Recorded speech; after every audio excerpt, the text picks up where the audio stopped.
ಎಲ್ಲರಿಗೂ ನಮಸ್ಕಾರ. ನಾನು ನಿಮ್ಮ ಪ್ರೀತಿಯ KS ಮಹೇಶ, ಮುಖ್ಯಸ್ಥರು ಮತ್ತು ಸಹಾಯಕ ಪ್ರಾಧ್ಯಾಪಕರು, JSS ಮಹಿಳಾ ಕಾಲೇಜು, ಕೊಳ್ಳೇಗಾಲ.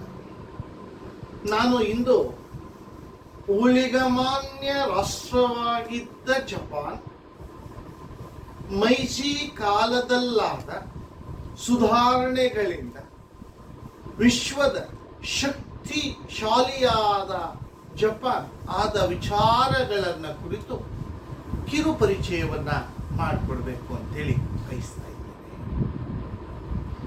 ಮೈಜಿ ಸುಧಾರಣೆಗಳು ಜಪಾನಿನ ಕೃಷಿ, ಕೈಗಾರಿಕೆ, ವ್ಯಾಪಾರ, ವಾಣಿಜ್ಯ, ಯುದ್ಧ ಕ್ಷೇತ್ರ, ಪ್ರತಿಯೊಂದು ಕ್ಷೇತ್ರದಲ್ಲೂ ಜಪಾನನ್ನ ಅಮೋಘವಾದ ಬೆಳವಣಿಗೆ ಕೊಂಡೊಯ್ದು ವಿಶ್ವದ ಶಕ್ತಿಶಾಲಿ ರಾಷ್ಟ್ರವಾಗಿ ಮಾಡಿತು ಅಂತ. ಏನು ಮೈಜಿ ಕಾಲದ 1868ರಿಂದ 1912ರವರೆಗಿನ ಆ ಮೈಜಿ ಯುಗದಲ್ಲಿ ಜಪಾನ್ ಮೊದಲನೇದಾಗಿ ಊಳಿಗಮಾನ್ಯ ಪದ್ಧತಿಯನ್ನ ಅಂತ್ಯಗೊಳಿಸಿತು. ಊಳಿಗಮಾನ್ಯ ಪದ್ಧತಿ ಜಪಾನ್ನಲ್ಲಿ ಅಗಾಧವಾಗಿ ತೊಂದರೆಯನ್ನ, ಅಭಿವೃದ್ಧಿ ಕುಂಠಿತವನ್ನ ಮಾಡ್ತಾರೆ. 1871ರಲ್ಲಿ ರಾಜಾಜ್ಞೆಯನ್ನು ಹೊರಡಿಸಿ ಊಳಿಗಮಾನ್ಯ ಪದ್ಧತಿಯನ್ನ ರದ್ದುಗೊಳಿಸಿದರು. ಇದರಿಂದ ಜಪಾನ್ನಲ್ಲಿ ಎಲ್ಲ ಊಳಿಗಮಾನ್ಯದ ಆಸ್ತಿ, ಭೂಮಿ ರಾಜನ ಸ್ವತ್ತಾಯಿತು. ನಂತರ 1872ರಲ್ಲಿ ಮತ್ತೊಂದು ಆಜ್ಞೆಯನ್ನು ಹೊರಡಿಸಿ ಏನು ಊಳಿಗಮಾನ್ಯ ಆಸ್ತಿಯನ್ನ ಸರ್ಕಾರದ ನಿಯಂತ್ರಣದಲ್ಲಿತ್ತು ಆ ಆಸ್ತಿಯನ್ನ ಮತ್ತೆ ಭೂ ರೈತರಿಗೆ ಹಂಚಲಾಯಿತು. ಆ ಮೂಲಕ ಜಪಾನ್ನ ಒಂದು ಕೃಷಿ ಅಭಿವೃದ್ಧಿಗೆ ಈ ಊಳಿಗಮಾನ್ಯ ಪದ್ಧತಿಯ ರದ್ದತಿ ಬಹಳ ಅನುಕೂಲಕರವಾದ ವಾತಾವರಣವನ್ನ ಒದಗಿಸಿತು ಅಂತಕ್ಕಂಥದ್ದು ಮೊದಲನೇ ವಿಚಾರ. ಇನ್ನು ಎರಡನೇ ವಿಚಾರಕ್ಕೆ ಹೋದ್ರೆ ನಾವು ಶೈಕ್ಷಣಿಕ ಸುಧಾರಣೆಗಳು. ಪಾಶ್ಚಿಮಾತ್ಯ ಆಧುನಿಕ ಶಿಕ್ಷಣ ಪದ್ಧತಿಯನ್ನ ಜಪಾನ್ ಅನುಸರಿಸುವುದರ ಮೂಲಕ ಜಪಾನ್ನಲ್ಲಿ ಶೈಕ್ಷಣಿಕ ಬೆಳವಣಿಗೆಯನ್ನ ಮಾಡುವ ಸಂದರ್ಭದಲ್ಲಿ ಜಪಾನ್ನಾದ್ಯಂತ ರಾಷ್ಟ್ರೀಯ ಶಿಕ್ಷಣ ನೀತಿಯನ್ನ 1871ರಲ್ಲಿ ಜಾರಿಗೆ ತಂತು. ಆ ಮೂಲಕ ಇಡೀ ಜಪಾನ್ನಲ್ಲಿ ಪ್ರಾಥಮಿಕ, ಮಾಧ್ಯಮಿಕ ಶಿಕ್ಷಣವನ್ನ ಕಡ್ಡಾಯಗೊಳಿಸಲಾಯಿತು. ಶಿಕ್ಷಣ ಇಲಾಖೆಯನ್ನು ಜಾರಿಗೆ ತರಲಾಯಿತು. ಜೊತೆಗೆ ಅಧ್ಯಾಪಕರ ತರಬೇತಿ ಕೇಂದ್ರಗಳನ್ನು ಸ್ಥಾಪಿಸುವುದರ ಮೂಲಕ ಶಿಕ್ಷಣದ ಬೆಳವಣಿಗೆಗೆ ಒತ್ತನ್ನು ಕೊಡಲಾಯಿತು. ಇದರ ಜೊತೆಗೆ ಅಲ್ಲಿ ವಿಶ್ವವಿದ್ಯಾನಿಲಯಗಳನ್ನ ಫ್ರೆಂಚ್ ಮಾದರಿಯಲ್ಲಿ, ವೃತ್ತಿ ಶಿಕ್ಷಣವನ್ನ ಜರ್ಮನ್ ಮಾದರಿಯಲ್ಲಿ ಅಭಿವೃದ್ಧಿಗೊಳಿಸಲಾಯಿತು. ಇದರ ಜೊತೆಗೆ ಅಲ್ಲಿ ಸ್ತ್ರೀಯರಿಗೆ ಶಾಲಾ ಕಾಲೇಜುಗಳನ್ನು ತೆರೆಯಲಾಯಿತು. ಇದೆಲ್ಲದರ ಜೊತೆಗೆ ಕೃಷಿಗೆ, ಕೈಗಾರಿಕೆಗಳಿಗೆ, ವಾಣಿಜ್ಯಕ್ಕೆ, ಮೀನುಗಾರಿಕೆಗೆ, ವೈದ್ಯಕೀಯ ಶಿಕ್ಷಣಕ್ಕೆ, ಸಂಗೀತಕ್ಕೆ, ಪ್ರತಿಯೊಂದನ್ನು ಶಿಕ್ಷಣದ ವಿಷಯವಾಗಿ ಸೇರಿಸುವುದರ ಮೂಲಕ ಶೈಕ್ಷಣಿಕವಾಗಿ ಜಪಾನನ್ನ ಅಭಿವೃದ್ಧಿಗೊಳಿಸೋದ್ರ ಮೂಲಕ ಆ ಜಪಾನ್ನ ಆಧುನಿಕತೆಗೆ ಅಡಿಗಲ್ಲನ್ನ ಮೈಜಿ ಕಾಲದ ಸುಧಾರಣೆಯಲ್ಲಿ ಮಾಡಲಾಯಿತು ಅಂತ. ಇನ್ನು ಮೂರನೇ ವಿಚಾರಕ್ಕೆ ಬಂದ್ರೆ ಆರ್ಥಿಕ ಅಭಿವೃದ್ಧಿ. ಮೈಜಿ ಕಾಲದ ಮಿಕಾಡೋ ಅಂತಕ್ಕಂಥ ಚಕ್ರವರ್ತಿ ಆರ್ಥಿಕ ಅಭಿವೃದ್ಧಿಯನ್ನ ಸಾಧಿಸುವುದಕ್ಕಾಗಿ ಮೊದಲಿಗೆ ವಿದೇಶಿ ತಂತ್ರಜ್ಞಾನವನ್ನ, ವಿದೇಶಿಯ ಬಂಡವಾಳವನ್ನ ಹೂಡೋದ್ರ ಮೂಲಕ ಜಪಾನ್ನ ಕೈಗಾರಿಕಾ ಬೆಳವಣಿಗೆಗೆ ಅಡಿಗಲ್ಲನ್ನ ಹಾಕಿತು. ತದನಂತರ ಉಳಿತಾಯ ಖಾತೆಯಲ್ಲಿ ಹಣವನ್ನು ಹೆಚ್ಚಿಸೋದ್ರ ಮೂಲಕ ಜಪಾನ್ ದೇಶದ ಬಂಡವಾಳವನ್ನು ಹೆಚ್ಚಿಸಿ ಬ್ಯಾಂಕುಗಳ ಮೂಲಕ ಖಾಸಗಿ ವ್ಯಕ್ತಿಗಳಿಗೆ ಸಾಲ ಸೌಲಭ್ಯವನ್ನು ಕೊಟ್ಟು ದೇಶೀಯ ಕೈಗಾರಿಕೆಗಳನ್ನು ಬೆಳವಣಿಗೆ ಮಾಡೋದಕ್ಕೆ ಒತ್ತನ್ನು ಕೊಡ್ತಾರೆ. ಈ ನಿಟ್ಟಿನಲ್ಲಿ ಹತ್ತಿ ಬಟ್ಟೆ, ಗಾಜು, ಪಿಂಗಾಣಿ, ಸಿಮೆಂಟ್, ಎಲೆಕ್ಟ್ರಾನಿಕ್ ಉತ್ಪನ್ನಗಳು, ರಾಸಾಯನಿಕ ವಸ್ತುಗಳು, ಹಡಗು ಮುಂತಾದ ಕೈಗಾರಿಕೆಗಳು ಜಪಾನ್ನಲ್ಲಿ ಏಳಿಗೆ ಬರ್ತವೆ.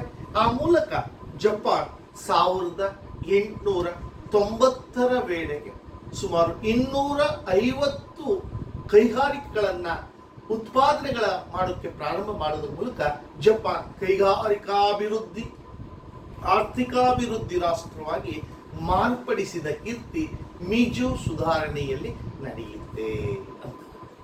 ಇದಾದ ಮೇಲೆ 4ನೇ ಅಂಶ ಕೃಷಿ ಬೆಳವಣಿಗೆ.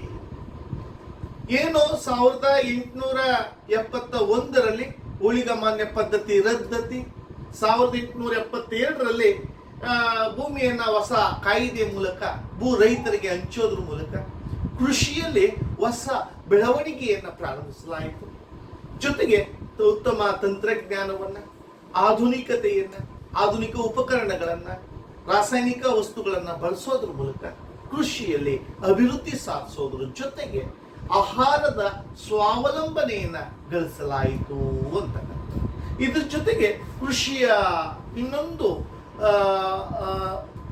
ಪರಿಕರವಾದ, ಇನ್ನೊಂದು ಉತ್ಪನ್ನವಾದಂತಹ ಹೈನುಗಾರಿಕೆಯನ್ನ ಜಪಾನ್ನಲ್ಲಿ ಅಭಿವೃದ್ಧಿಪಡಿಸೋದ್ರ ಮೂಲಕ ಮೀಜಿ ಕಾಲದಲ್ಲಿ ಜಪಾನ್ ಕೃಷಿ ಅಭಿವೃದ್ಧ ರಾಷ್ಟ್ರವಾಗಿ ಮಾರ್ಪಡಿಸಲಾಯಿತು ಅಂತಕ್ಕಂಥದ್ದು ಕೃಷಿ ಅಭಿವೃದ್ಧಿಗೆ ಸಂಬಂಧಪಟ್ಟದ್ದು. ಇನ್ನು 5ನೇ ವಿಚಾರಕ್ಕೆ ಹೋದ್ರೆ ಸಾರಿಗೆಯ ಸಂಪರ್ಕಗಳ ಬೆಳವಣಿಗೆ. ಜಪಾನ್ನಲ್ಲಿ 1871ರಲ್ಲಿ ಅಂಚೆ ಮತ್ತು ತಂತಿಯನ್ನ ಅಭಿವೃದ್ಧಿಗೊಳಿಸಲಾಯಿತು. ಜೊತೆಗೆ ಮೊಟ್ಟ ಮೊದಲ ಬಾರಿಗೆ 1872ರಲ್ಲಿ ಟೋಕಿಯೋ ಮತ್ತು ಯಾಕೋಹಾಮೋ ಅಂತಕ್ಕಂಥ ನಗರಗಳ ನಡುವೆ ರೈಲು ಮಾರ್ಗವನ್ನು ಪ್ರಥಮವಾಗಿ ಹಾಕಲಾಯಿತು. ಅದರ ಮೂಲಕ ಸುಮಾರು 2000 ಮೈಲಿಗಳ ಉದ್ದದ ರೈಲು ಮಾರ್ಗವನ್ನು ಜಪಾನ್ನಲ್ಲಿ ಅಭಿವೃದ್ಧಿಪಡಿಸಲಾಗುತ್ತೆ. ಜೊತೆಗೆ ಹಡಗುಕಟ್ಟೆಗಳನ್ನು ನಿರ್ಮಿಸಲಾಗುತ್ತೆ, ಜೊತೆಗೆ ಬಂದರುಗಳನ್ನು ಅಭಿವೃದ್ಧಿಪಡಿಸಲಾಗುತ್ತೆ. ಇದೆಲ್ಲದರ ಜೊತೆಗೆ ರಾಷ್ಟ್ರೀಯ ಹೆದ್ದಾರಿಗಳು, ರಾಜ್ಯ ಹೆದ್ದಾರಿಗಳನ್ನು ಅಭಿವೃದ್ಧಿಪಡಿಸಲಾಗುತ್ತೆ. ಆ ಮೂಲಕ ಸಾರಿಗೆ ಸಂಪರ್ಕವನ್ನ ಅಭಿವೃದ್ಧಿಪಡಿಸಿ ಕೃಷಿ, ಕೈಗಾರಿಕೆ, ವ್ಯಾಪಾರ, ವಾಣಿಜ್ಯಗಳ ಬೆಳವಣಿಗೆಗೆ ಹೊಸ ಒತ್ತನ್ನ ಕೊಡಲಾಗುತ್ತೆ ಈ ಮೀಜಿ ಕಾಲದ ಸುಧಾರಣೆಗಳು ಅಂತ. ಇದಾದ ನಂತರ 6ನೇ ವಿಚಾರಕ್ಕೆ ಬಂದ್ರೆ ನಾಣ್ಯ ಮತ್ತು ಬ್ಯಾಂಕಿಂಗ್ ವ್ಯವಸ್ಥೆ. ಜಪಾನ್ನಲ್ಲಿ ಏಕರೂಪವಾದ ನಾಣ್ಯ ಪದ್ಧತಿಯನ್ನು ಅನುಷ್ಠಾನಕ್ಕೆ ತರಲಾಗುತ್ತೆ. ಹಿಂದೆ ಇದ್ದಂತಹ ಬೆಳ್ಳಿ ಮತ್ತು ಚಿನ್ನದ ನಾಣ್ಯಗಳನ್ನ ತೆಗೆದುಹಾಕಿ ಆ ಸ್ಥಾನಗಳಲ್ಲಿ ಕಾಗದದ ನಾಣ್ಯಗಳನ್ನ ಚಲಾವಣೆಗೆ ತರ್ತಾರೆ. ಈ ಕಾಗದದ ನಾಣ್ಯಗಳನ್ನು ಚಲಾವಣೆಗೆ ತರೋದ್ರ ಮೂಲಕ ದೇಶದಲ್ಲಿ ಚಿನ್ನ, ಬೆಳ್ಳಿಯನ್ನ ಉಳಿಸ್ಕೊಳ್ತಕ್ಕಂಥ ಕೆಲಸವನ್ನು ಮಾಡ್ತಾರೆ. ಇನ್ನು ಅದರ ಜೊತೆಗೆ ಬ್ಯಾಂಕ್ಗಳನ್ನು ಸ್ಥಾಪನೆ ಮಾಡ್ತಾರೆ. 1871ರಲ್ಲಿ ಯಾಕೋಹಾಮೋ ಅಂತಕ್ಕಂಥ ನಗರದಲ್ಲಿ ಮೊದಲ ಬ್ಯಾಂಕ್ ಜಪಾನ್ನಲ್ಲಿ ಅಸ್ತಿತ್ವಕ್ಕೆ ಬರ್ತದೆ. ಇದಾದ ನಂತರ 1877ರಲ್ಲಿ ನಗರ ಬ್ಯಾಂಕ್ ಅನ್ನ, 1882ರಲ್ಲಿ ಕೇಂದ್ರ ಬ್ಯಾಂಕ್ ಅನ್ನ ಮತ್ತು ಸೆಂಟ್ರಲ್ ಬ್ಯಾಂಕ್ ಅನ್ನ, ನ್ಯಾಷನಲ್ ಬ್ಯಾಂಕ್ ಅನ್ನ ಅಸ್ತಿತ್ವಕ್ಕೆ ಬರ್ತದೆ. ಆ ಮೂಲಕ ಜಪಾನ್ನಲ್ಲಿ ಉಳಿತಾಯಕ್ಕೆ ನಾಣ್ಯಗಳ ಚಲಾವಣೆಯ ಮೇಲೆ ಹಿಡಿತವನ್ನು ಸಾಧಿಸಲಾಗುತ್ತೆ. 1890ರ ವೇಳೆಗೆ ಸುಮಾರು 150ಕ್ಕೂ ಹೆಚ್ಚು ಬ್ಯಾಂಕುಗಳು ಜಪಾನ್ನಲ್ಲಿ ಕಾರ್ಯನಿರ್ವಹಿಸುವುದರ ಮೂಲಕ ಕೃಷಿ, ಕೈಗಾರಿಕೆ, ವ್ಯಾಪಾರ, ವಾಣಿಜ್ಯದ ಬೆಳವಣಿಗೆಗೆ ತನ್ನದೇ ಆದ ಕೊಡುಗೆಯನ್ನ ಈ ಬ್ಯಾಂಕುಗಳು ನಿರ್ವಹಿಸ್ತವೆ. ಇದರ ಜೊತೆಗೆ 7ನೇ ಸುಧಾರಣೆಯನ್ನು ನೋಡುವಾಗ ಸಾಮಾಜಿಕ ಸುಧಾರಣೆಗಳು ಅಂತ. ಜಪಾನ್ನಲ್ಲಿ ಪಾಶ್ಚಿಮಾತ್ಯರ ಪ್ರಭಾವದಿಂದ, ಪಾಶ್ಚಿಮಾತ್ಯ ಶಿಕ್ಷಣದ ಪ್ರಭಾವದಿಂದ, ಪಾಶ್ಚಿಮಾತ್ಯ ವಿಚಾರಧಾರೆಗಳ ಪ್ರಭಾವದಿಂದ ಕೇವಲ ಶಿಕ್ಷಣದಲ್ಲಿ ಮಾತ್ರ ಅಲ್ಲದೆ ಜಪಾನಿನ ನಡೆ, ನುಡಿ, ಸಂಪ್ರದಾಯಗಳಲ್ಲೂ ಬದಲಾವಣೆಯನ್ನು ಕಾಣಬಹುದು. ಆ ಮೂಲಕ ಜಪಾನ್ ಆಧುನೀಕರಣದತ್ತ ದಾಪುಗಾಲನ್ನ ಇಡಲಿಕ್ಕೆ. ಅದರಲ್ಲಿ ಮೊದಲನೇದಾಗಿ ವಿದೇಶಿಯರ ವಿಚಾರಧಾರೆಗಳ ಜೊತೆಗೆ ಜಪಾನಿಯರು ಆ, ವೇಷಭೂಷಣದಲ್ಲಿ, ಜೀವನ ಶೈಲಿಯಲ್ಲಿ ಅವರು ವಿದೇಶಿಯರನ್ನ, ಪಾಶ್ಚಿಮಾತ್ಯರನ್ನ ಅನುಸರಿಸಲಿಕ್ಕೆ ಪ್ರಾರಂಭ ಮಾಡಿದ್ರು.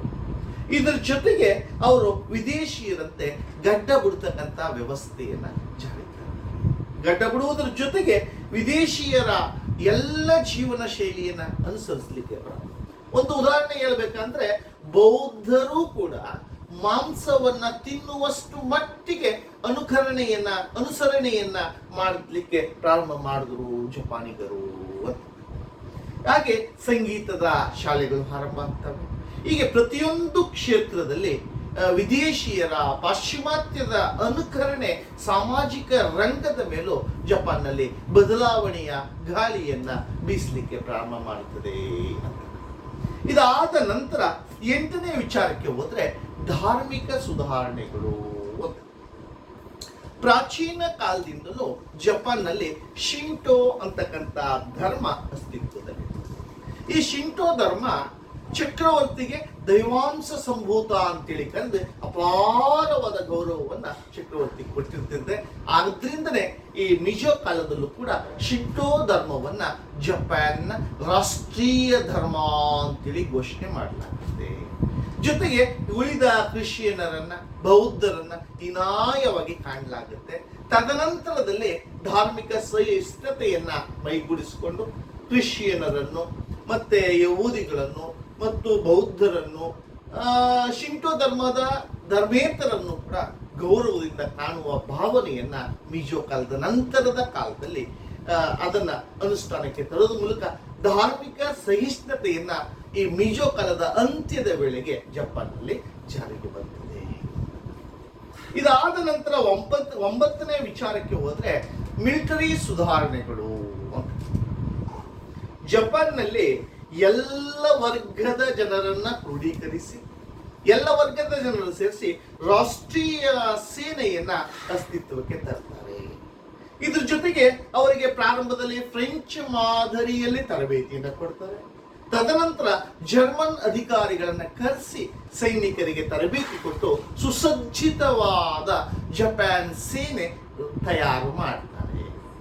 ಇದರ ಜೊತೆಗೆ 1872ರಲ್ಲಿ ಜಪಾನ್ನಲ್ಲಿ ಕಡ್ಡಾಯವಾದ ಮಿಲಿಟರಿ ಸೇವೆಯನ್ನು ಜಾರಿಗೆ ತಂದು ಸೈನಿಕ ಶಕ್ತಿಯನ್ನ ಅಗಾಧವಾಗಿ ಹೆಚ್ಚಿಸಲಾಗುತ್ತೆ. ಇದರ ಜೊತೆಗೆ 1882ರಲ್ಲಿ ನೌಕಾ ಇಲಾಖೆಯನ್ನು ಪ್ರಾರಂಭಿಸಿ ನೌಕಾ ಇಲಾಖೆಗೂ ತರಬೇತಿ ಕೊಟ್ಟು ನೌಕಾಯಾನದಲ್ಲಿ ಇಂಗ್ಲೆಂಡ್ನ ಅಧಿಕಾರಿಗಳನ್ನು ಕರೆಸಿ ತರಬೇತಿ ಕೊಡೋದ್ರ ಮೂಲಕ ಜಪಾನ್ ನೌಕಾಯುದ್ಧದಲ್ಲೂ ಅತ್ಯಂತ ಯಶಸ್ವಿಯಾಗಿ ವಿಜಯ ಸಾಧಿಸಲಿಕ್ಕೆ ಬೇಕಾದ ಕ್ರಮವನ್ನ ಮಿಜೋ ಕಾಲದಲ್ಲಿ ಜಾರಿಗೆ ತರ್ತಾರೆ. ಹೀಗೆ ಸೈನಿಕ ಜಮಾವಣೆಯಲ್ಲಿ, ಸೈನಿಕ ತಯಾರಿಯಲ್ಲಿ, ಮಿಲಿಟರಿ ಶಕ್ತಿಯಲ್ಲೂ ಕೂಡ ಜಪಾನ್ ಅಗ್ರಗಣ್ಯ ರಾಷ್ಟ್ರವಾಗಿ ಈ ಮಿಜೋ ಕಾಲದಲ್ಲಿ ಬೆಳವಣಿಗೆ ಆಯಿತು ಅಂತ. ಇದಾದ ನಂತರ 10ನೇ ವಿಚಾರಕ್ಕೆ ಬಂದ್ರೆ ಸಂವಿಧಾನ ರಚನೆ. ಮಿಜೋ ಕಾಲದಲ್ಲಿ ಯುರೋಪಿನ ರಾಷ್ಟ್ರಗಳನ್ನ ನೋಡಿ ವಿಶೇಷವಾಗಿ ಜರ್ಮನಿ ರಾಷ್ಟ್ರದ ಸಂವಿಧಾನವನ್ನ ಅನುಸರಿಸಿ ಹೊಸ ಸಂವಿಧಾನವನ್ನ ಅಸ್ತಿತ್ವಕ್ಕೆ ಫೆಬ್ರವರಿ 11, 1889ರಲ್ಲಿ ತರಲಾಗಿದೆ. ಈ ಸಂವಿಧಾನವನ್ನ ನಾವು ಮಿಜೋ ಸಂವಿಧಾನ ಅಂತಾನೆ ಕರೀತೇವೆ. ಈ ಸಂವಿಧಾನದಲ್ಲಿ ಶಾಸಕಾಂಗ ಇರ್ತದೆ. 2 ಮನೆಗಳಿಂದ ಕೂಡಿರ್ತಕ್ಕಂಥ ಶಾಸಕಾಂಗ, ಮೇಲ್ಮನೆ ಕೆಳಮನೆ ಶಾಸಕಾಂಗ. ಕಾರ್ಯಾಂಗ ಇರ್ತದೆ, ನ್ಯಾಯಾಂಗ ಇರ್ತದೆ. ಎಲ್ಲವೂ ಸ್ವತಂತ್ರವಾಗಿ ಕಾರ್ಯನಿರ್ವಹಿಸ್ತಾ ಇರ್ತವೆ. ಆದ್ರೆ ಎಲ್ಲದರ ಮೇಲೆ ನಿಯಂತ್ರಣ ಮಾತ್ರ ಚಕ್ರವರ್ತಿಯ ಕೈಯಲ್ಲಿರುತ್ತದೆ. ಆದ್ರಿಂದ ಈ ಸಂವಿಧಾನ ಮೇಲ್ನೋಟಕ್ಕೆ ಸಂಸದೀಯ ಸಂವಿಧಾನವಾಗಿದ್ರೂ ಕೂಡ ನೈಜವಾಗಿ ಇದು ಸರ್ವಾಧಿಕಾರಿ ಸಂವಿಧಾನವೇ ಆಗಿರ್ತದೆ. ಇನ್ನು 11ನೇ ವಿಚಾರಕ್ಕೆ ಹೋದ್ರೆ ನ್ಯಾಯಾಂಗ ಸುಧಾರಣೆಗಳು. ಜಪಾನ್ನಲ್ಲಿ ಮಿಜೋ ಸರ್ಕಾರ ಅಥವಾ ಮಿಜೋ ಸಂವಿಧಾನದಲ್ಲಿ ವಿಶೇಷವಾಗಿ ನ್ಯಾಯಾಂಗಕ್ಕೆ ಹೆಚ್ಚು ಒತ್ತನ್ನು ಕೊಡುತ್ತೆ.